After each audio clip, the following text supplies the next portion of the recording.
Mathieu Mathieu Mathieu Non, quoi Il est l'heure de la messe. Oh non, non, je prie dans mon lit. Non mais non mais... Dieu est partout, Dieu est partout, on est très bien. Non, il est hors de question, tu dois venir à la messe. Non, je veux pas. Et puis de toute façon, tous les paroissiens, c'est pas terrible la messe. On comprend jamais rien. C'est long. Mathieu, tu dois venir à la messe. J'ai pas envie. Allez, il faut que tu viennes. Mais pourquoi? Parce que c'est vachement important. Mais à la messe, d'abord, je fais rien. Je suis assis et puis j'attends que ça se passe. Et puis c'est pas obligé. Comment c'est pas obligé? Voilà. Mais tu rigoles? Hors de question, tu viens à la messe. Je t'entends pas. Tu viens à la messe. Non mais, C'est le moment où tu me dis. mais dis, c'est toi le curé? Ah, alors ça change tout. Ah bah oui, bah je viens à la messe. Si tu viens pas, on va t'embêter, hein. 10 minutes pour Jésus, vidéo, 40 et... Alors, 1, 2, 3, 4. Ça fait donc 80. 1. Là c'est ça, on est content de voir. 41. 41. Heureusement, je suis plus seul, il y a Père Pascal. Eh oui. Alors, on a décidé de parler un peu de la messe. Vous l'aviez compris. parce que c'est pas simple.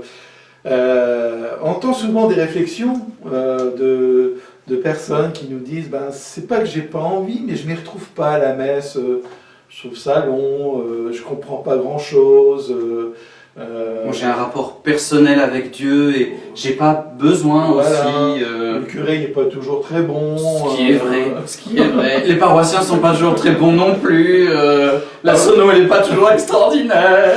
Alors on s'est dit, mais pour en finir, toutes ces réflexions-là, ce sont des réflexions qui s'attachent plutôt à l'extérieur de la messe. C'est-à-dire, si on vient à la messe comme on va à un spectacle, c'est sûr qu'on va être déçu. D'abord, les acteurs, ils sont pas forcément géniaux. Les éclairages, n'en parlons pas. Et le scénario... c'est tout dit le même. Voilà. C'est tout dit le même. Donc si on aborde la messe comme aller à un spectacle, forcément, on est déçu. Mais la messe, c'est pas un spectacle, justement. C'est beaucoup plus que ça. Il y a un témoignage d'un jeune homme, je l'ai entendu hier, et il disait, quand j'étais ado, la messe, ça me saoulait, mais vraiment, voilà, j'y allais pas trop, quoi. Quand j'ai compris ce que c'était la messe, maintenant, c'est génial. Alors, pour comprendre ce que c'est que la messe, en fait... Je sors mes lunettes. On se met à l'écoute de Jésus lui-même. Ce ne sont pas les chrétiens qui ont inventé la messe, c'est Jésus, le Seigneur Jésus, qui nous a dit « Faites-le ». Alors, on va reprendre... 1 Corinthiens chapitre 11, chapitre 11. « J'ai moi-même reçu ce qui vient du Seigneur, et je vous l'ai transmis. La nuit où il était livré, le Seigneur Jésus prit du pain. Puis ayant rendu grâce, il le rompit, et dit, « Ceci est mon corps, qui est pour vous. Faites cela en mémoire de moi. » Après le repas, il fit de même avec la coupe, en disant, « Cette coupe est la nouvelle alliance en mon sang. Chaque fois que vous en boirez, faites cela en mémoire de moi. Ainsi donc, chaque fois que vous mangez ce pain et que vous buvez cette coupe, vous proclamez la mort du Seigneur jusqu'à ce qu'il vienne. » Voilà, c'est le testament de Jésus, on pourrait dire. Les dernières paroles de Jésus avant qu'il soit arrêté et mis à mort. Il rassemble tous ses disciples. C'est le soir de la Pâque. Normalement, c'est une belle fête. C'est la fête du passage. Et Jésus réunit ses apôtres pour célébrer ce repas, qui est en même temps, un peu son testament, puisqu'il nous dit « Faites cela en mémoire de moi ». Faites-le. Faites-le. S'il vous plaît, faites-le. Rappelez-vous de moi. Je me permets d'insister, frères et sœurs, on a lu la lettre de Paul. Mais c'est pas que chez Paul, c'est aussi chez Matthieu, Marc et Luc, de manière très explicite. Et chez Saint Jean, il y a beaucoup de passages qui sont des explicitations de ce que c'est que la messe. Par exemple, les repas au bord du lac de Galilée après la résurrection, pain et poisson. Et puis Saint Jean, il y a aussi le chapitre 6. Celui qui mange ma chair et boit mon sang demeure en moi et moi en lui. celui qui mange ma chair et boit mon sang a la vie éternelle, et je le ressusciterai au dernier jour. Celui qui ne mange pas ma chair et ne boit pas mon sang n'aura pas la vie. Donc c'est encore plus cash. Jean, il est encore plus cash que les autres. Et donc c'est plus qu'une invitation, frères et sœurs. Le chrétien, s'il veut être chrétien, c'est-à-dire être le disciple de Jésus-Christ, soit il est chrétien et il va à la messe, soit il n'est pas disciple du Christ. En fait, c'est complètement lié. C'est son plus grand commandement. Alors on sait que c'est un point sensible hein, pour beaucoup d'entre vous, parce que, ben voilà, je veux dire, vous savez, on a toujours des excuses pour en finir pour ne pas y aller. Toujours des excuses pour ne pas y aller. Mais je pense qu'on trouve, vous savez bien comment, on trouve toujours du temps pour ce qui est essentiel dans notre vie. Et si on ne trouve pas du temps pour la messe, c'est que ce n'est pas essentiel pour nous. Et donc on doit se poser la question, je veux dire, quel est mon rapport avec la messe? C'est pour ça qu'on voudrait réfléchir un petit peu avec vous là-dessus. Et la deuxième chose aussi, peut-être sur laquelle on peut réfléchir. Vous savez, moi j'ai expliqué ça aux premières communions. Je dis toujours... Attention, ça va décaper un petit peu à la Père Pascal. Non, mais voilà, mais sous forme humoristique, mais quand même. Voilà, je dis, souvent, il y a tous les gens aux communions, ils sont là, super beaux, bien fringués, maquillés et tout. Alors je leur dis souvent, mais vous avez passé du temps ce matin à vous faire beau, à vous maquiller, etc. Je dis, vous imaginez si vous passiez autant de temps à l'église, mais vous seriez tous des saints. Mais pourtant, toi, tu passes du temps à l'église. Eh bien oui.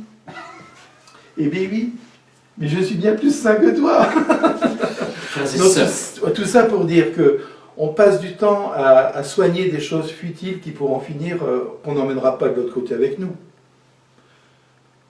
La seule chose qu'on va emmener avec nous, c'est cette vie intérieure que Dieu nous a donnée. Et comment je la nourris, cette vie? Comment je la bichonne? Comment je la soigne? Dans quel état je vais arriver de l'autre côté si je ne m'en suis pas occupé? Si je ne l'ai pas nourri de la vie du Christ lui-même? C'est ça la vraie question. Et c'est une question importante, hein, qui n'est pas à prendre à la légère.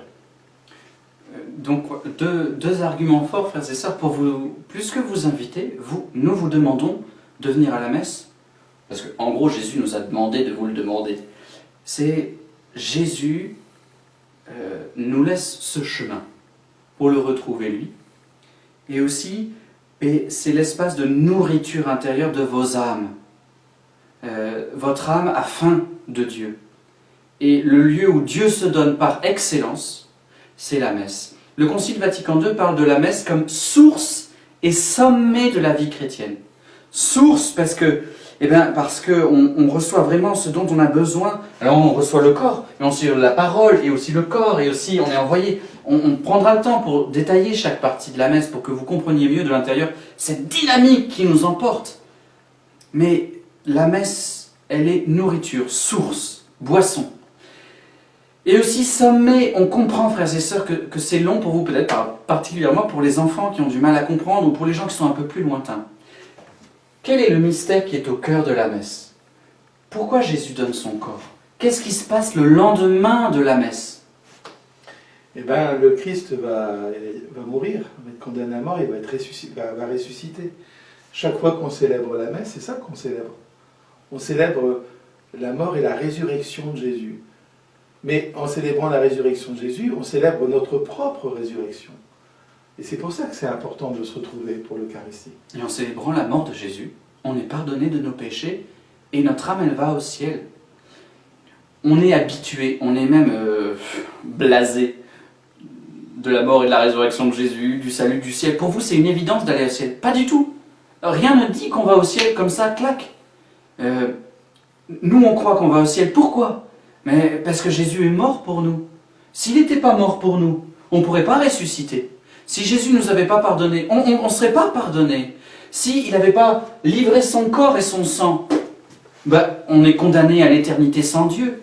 C'est Dieu qui est venu nous rejoindre dans notre humanité. Et la messe célèbre, vit, rend présent le sacrifice du Christ qui a eu lieu il y a 2000 ans.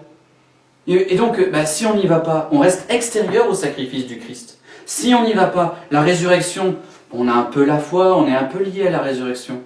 Mais la résurrection elle-même, elle n'entre pas en nous. Il manque quelque chose. Si le Christ nous dit faites-le et si vous mangez vous aurez la vie, s'il le dit c'est qu'il faut lui faire confiance. C'est par là qu'il nous rejoint. C'est là qu'il y a une incohérence quand parfois on dit, vous savez, monsieur le curé, moi je suis très très croyant mais je ne suis pas pratiquant. Moi ça me fait toujours un peu réagir parce que je me dis, bien sûr on peut croire en n'importe quoi pour en finir.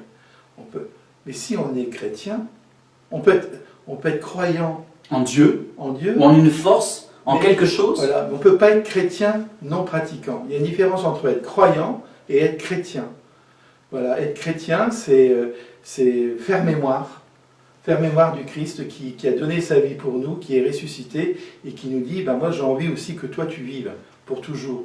C'est ça. Donc on peut être croyant et non pratiquant, mais on ne peut pas être chrétien et non pratiquant. Non, c'est pas possible. Ça n'est pas possible. Alors, ça remet en cause plein de choses dans notre vie, parce que on n'est pas là pour, pour vous culpabiliser ou pour... Même si on aime beaucoup vous faire du mal. Voilà. Mais si nous, les prêtres, on ne vous le dit pas, qui va vous le dire? Et si on vous le dit, c'est parce que on a tellement envie que vous ayez la vie en vous. On a tellement envie que vous ayez ce bonheur d'accueillir Jésus en vous. Et je dis, pour nous, c'est vital de vous le dire, parce qu'on a envie que vous soyez sauvés. Il y a des chrétiens qui ont bravé les interdits de l'empereur au 1er siècle pour pouvoir avoir la messe, parce qu'ils avaient vraiment compris que la messe c'était le salut. Et nous, on a la messe accessible, sauf maintenant parce que c'est le confinement, mais quand on veut, où on veut, avec qui on veut, et on n'y va pas. En fait, c'est deux poids, deux mesures. Les martyrs ont versé leur sang pour la messe. C'est le petit Tarcisius, il a porté la communion au IVe siècle, un enfant. Mais je pourrais vous lire un petit passage, peut-être... c'est Saint Justin, on en parlera peut-être les 4 parties de la messe, mais Saint Justin, en l'an 155, il écrit un texte pour bien dire, le dimanche, les chrétiens se réunissent pour célébrer Dieu et recevoir la nourriture eucharistique. Et il y a aussi le saint là, qui était canonizé il n'y a pas longtemps, là, le jeune... Carlo Acutis. Voilà, Carlo Acutis qui disait, pour moi la messe c'est l'autoroute vers le ciel. Je trouve ça superbe. La messe pour moi c'est l'autoroute vers le ciel. Je trouve ça magnifique. Vous voyez, je pense que ce qui est important, ce dont on doit vraiment prendre conscience, c'est que dans notre vie on doit faire des choix. On ne peut pas tout avoir. On doit faire des choix. Et si on fait le choix d'être chrétien, eh bien ça implique un certain nombre de choses, d'exigences et de joie. On l'a déjà dit dans une autre vidéo, mais moi je dis, quelqu'un qui ne vient pas à la messe, c'est comme s'il disait au Seigneur, tu sais, je t'aime et tu ne me verras jamais, quoi. Mais ça n'a aucun sens. Je veux dire, il nous invite tous les dimanches. Puis on fait du bruit, hein, on fait sonner les cloches, etc., pour le réveiller, etc., pour qu'il soit à l'heure. Hein. Voilà, tout ça pour dire, mais venez, on se retrouve autour de la table. On se retrouve autour de la table pour y déposer notre vie, nos joies, nos soucis, tout confier au Seigneur et nous remplir de la vie du Seigneur pour repartir après dans la vie de tous les jours. Souvent, on pourrait dire que la messe est un peu comme un chargeur de batterie, quoi. Je veux dire, je viens recharger la batterie de mon cœur pour pouvoir ensuite repartir aimer davantage, quoi. Et ça, je vous promets, frères et sœurs, si vous venez à la messe, pas comme une habitude, mais avec la conscience d'aller retrouver le Seigneur, d'aller recevoir sa mort et sa résurrection, de faire ce qu'il vous dit de faire, et de savoir qu'il y a quelque chose de capital dans votre vie qui se joue, mais vous vivez la messe différemment de « faut encore y aller ». C'est-à-dire quand vous comprenez que quand le prêtre prend vraiment le corps du Christ dans ses mains, c'est plus une chose parmi d'autres, c'est la chose, c'est l'événement de la semaine. On va peut-être pas en dire plus parce qu'ils n'en peuvent plus. Hein. Exactement. À vous retrouver à la messe dès qu'elle sera enfin possible, la chair du Christ. Voilà, à bientôt.